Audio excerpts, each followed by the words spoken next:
MarkLogic is a multi-model database that integrates the kinds of data silos found throughout intelligence, defense, and public safety. MarkLogic and ESRI have been working together to address enterprise data challenges in the national security arena for over 6 years.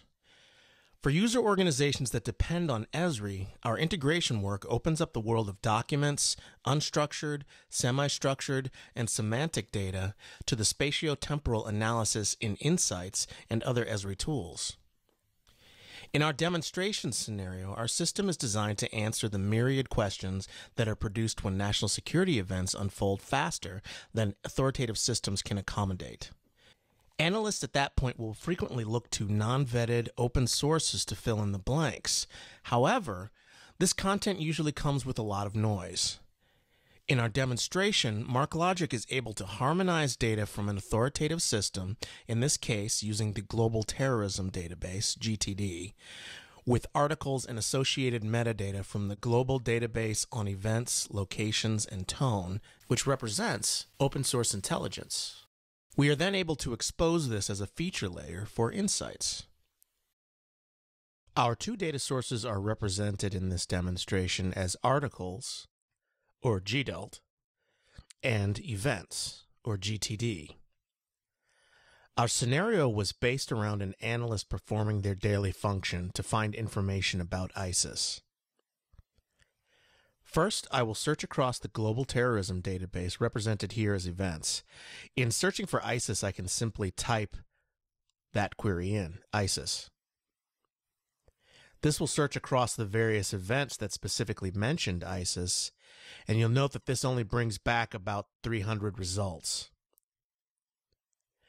As we all know, there are many ways to refer to ISIS. A couple of other ways are ISIL, and the Islamic Front. By including these as Boolean additions to our query, I'm able to get all of the events in our database very quickly. I can now expose this to ESRI as a feature layer. I will call this Events. Because I want to get more information and I want to search across the articles that are being ingested that have been matched to these events, I'm going to enter another query. The articles themselves could have information about anything, so it's important that we include that matching capability. The information from the articles has been compared at ingest to see if any of those articles match to the events in our system of record. This is done with what's known as a reverse query. The reverse query is applied when the article is ingested and looks across the events to see if the new article matches to one of our known terrorist events. I have entered a prepared query that includes this matching information as well as a published date greater than December 2015 and includes the term pledged or the phrase inspired by, as well as the term ISIS. As I run this query, it takes our results from 1.4 million to a much more manageable and focused 13,000 or so. I can now include this as a layer for analysis in ESRI.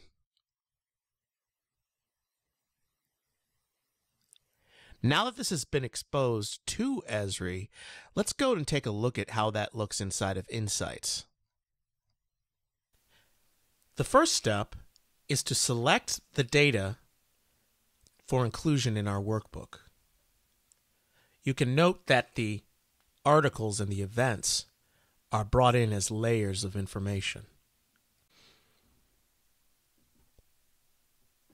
The first thing that you will notice is the points representing the data are listed on the map. We can enhance this with cards to dig deeper into trends that might be relevant. To enhance my analysis, I can build out a number of different charts from the list available in Insights. For this demonstration, I've chosen a chord diagram and a data clock first. These highlight the relationship between different values graphically. In this case, we're reviewing which attack types are used most against which types of targets. And in the data clock, which weapons are used for different attacks.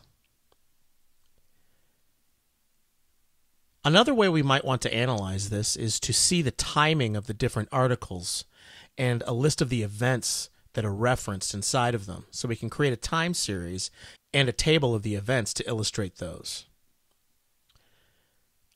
Notice how refinements and filters on one card are reflected in the other cards. This set of data, with further scrutiny, may give us insight into what was the motivation for certain attacks.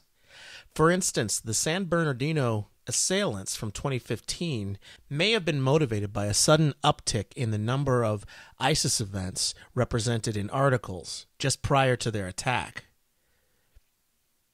Additionally, perhaps the drop in articles immediately after their attack indicates the timetable for the news cycle investigations.